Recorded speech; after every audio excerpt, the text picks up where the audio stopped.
Bonjour, toujours dans le concept de la présentation des candidats à la candidature de la présidentielle de février 2024. Sur ce, aujourd'hui, nous allons vous parler de 3 candidats qui ont passé au second tour, qui ont validé leur parrainage ce mardi 9 janvier 2024. Sur ce, nous allons commencer par le PDG du groupe CCBM, comptoir commercial Barambou, poids lourd de l'économie nationale, l'homme d'affaires et maire de la ville de Kaolack Centre. Serigne Mboup déclare être candidat à l'élection présidentielle du février 2024 par devoir moral et citoyen pour créer l'espoir chez les Sénégalais. Je suis candidat à l'élection présidentielle de 2024.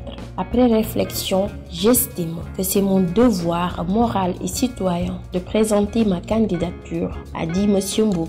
Dans une interview publiée par le quotidien privé Dakarois, l'homme d'affaires dit être conscient de toutes les charges qui incombent à un président de la République, mais il est d'avis que celles du monde des affaires sont plus complexes que celles-là. J'en suis conscient, mais je sais que ce que nous faisons dans nos entreprises est plus compliqué que gérer l'État, a-t-il soutenu. À la mairie, les gens comptent sur vous, mais vous n'avez pas de pouvoir. Parce que si le préfet ou le percepteur vous bloque, vous ne travaillez pas. Qui peut bloquer le travail du chef de l'État, a expliqué Serigne Mboup, estimant que si le président de la République ne travaille pas, c'est qu'il l'aura voulu. Le président de la République est l'unique personne qui peut changer le pays et les comportements des Sénégalais et booster le développement, a poursuivi le maire de Kaolack, ajoutant avoir été un ndongo dara, c'est-à-dire un élève de l'école coranique, et plutôt un atout parce que cette éducation et cet apprentissage nous ont permis d'avoir un esprit ouvert et d'être résilient.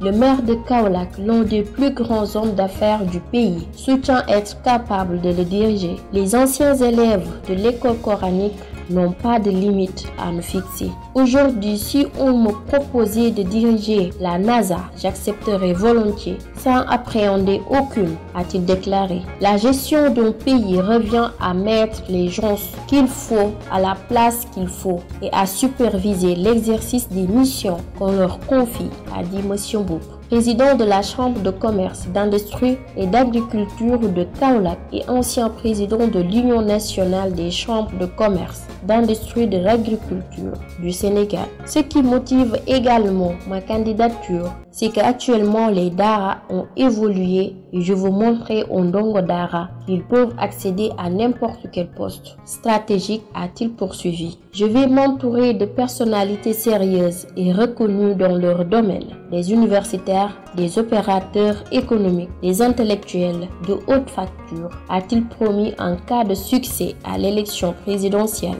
Serigne Mboup dit être en mesure de collecter le nombre de parrainages exigés pour la participation des candidats au scrutin présidentiel. Lors des dernières élections législatives, on s'y est pris à la dernière minute et en un mois, on a eu plus de 75 000 parrainages. Mais à l'arrivée, à cause de coquilles sur les noms, seuls 27 000 parrainages étaient valables, a-t-il rappelé. Je vais essayer de convaincre le peuple sénégalais. Je vais faire comme j'ai fait à Kaolack lors des élections municipales, en appelant tout le monde à travailler au profit du Sénégal, a assuré M. Mboup. Nous voulons créer l'espoir chez les Sénégalais. Serigne Mboup, candidat à la présidentielle de 2024, a franchi avec succès l'étape cruciale des parrainages en obtenant un impressionnant total de 53 553 soutiens. Le parrainage indispensable pour se qualifier dans la compétition présidentielle doit respecter des critères stricts. Il doit être constitué d'un minimum de 0,6% et d'un maximum de 0,8% des électeurs inscrits sur le fichier électoral. Le nombre d'électeurs représentatifs du minimum est de 44 231, alors qu'il atteint 58 975 pour le maximum. Cette étape cruciale franchie, Serigne Mboup se positionne avec confiance pour la suite de la campagne présidentielle. Mamadou Lamine Diallo, né en 1959 à Dakar, au Sénégal, est un intellectuel et homme politique sénégalais. Il est le fondateur du mouvement Tekki. Après l'école primaire de la zone B et le lycée Van Vollenhoven, actuel lycée Lamine Gueye, où il obtient son baccalauréat en 1977, il intègre les classes préparatoires au lycée Louis-le-Grand à Paris, en France. Il est admis à l'école polytechnique de Paris, puis à l'école des mines de Paris.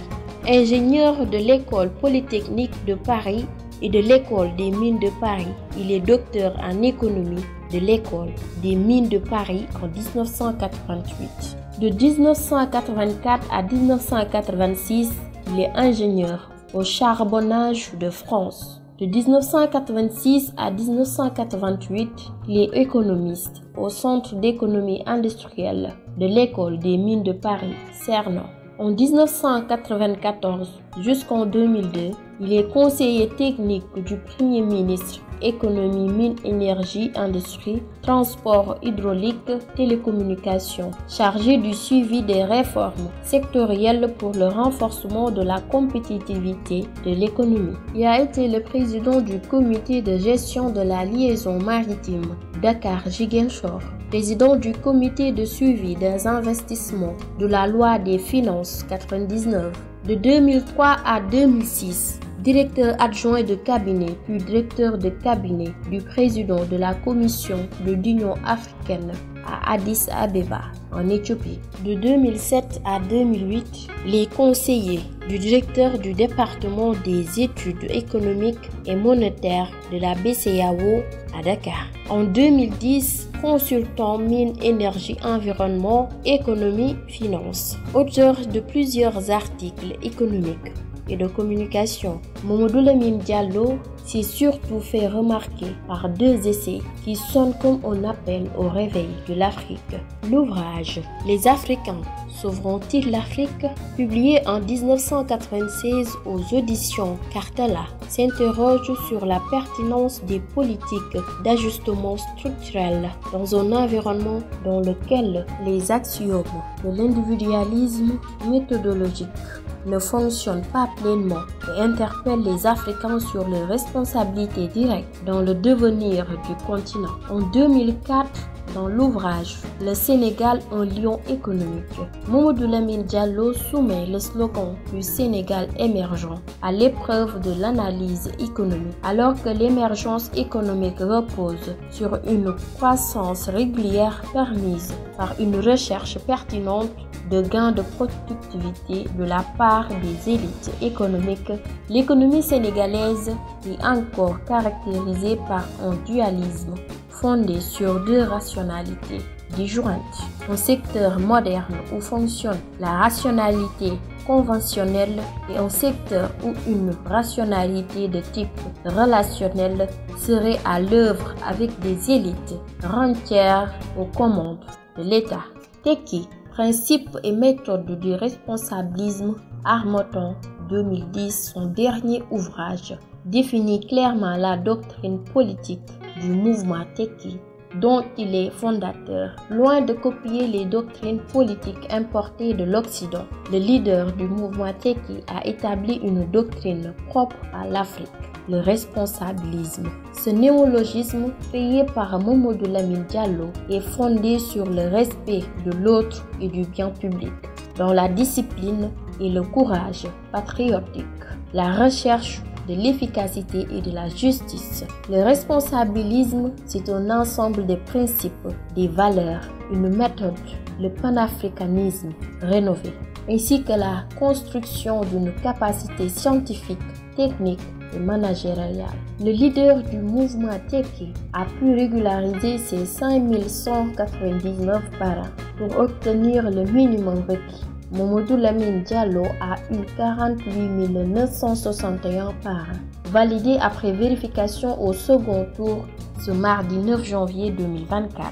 Au premier tour, la commission de contrôle avait décompté 39 032 parrains validés en plus de 19 498 doublons externes. Terminons par Mohamed Boun Abdallah Dionne, qui est né le 22 septembre 1959 à Gossas, dans la région de Fatick. est un homme d'État sénégalais.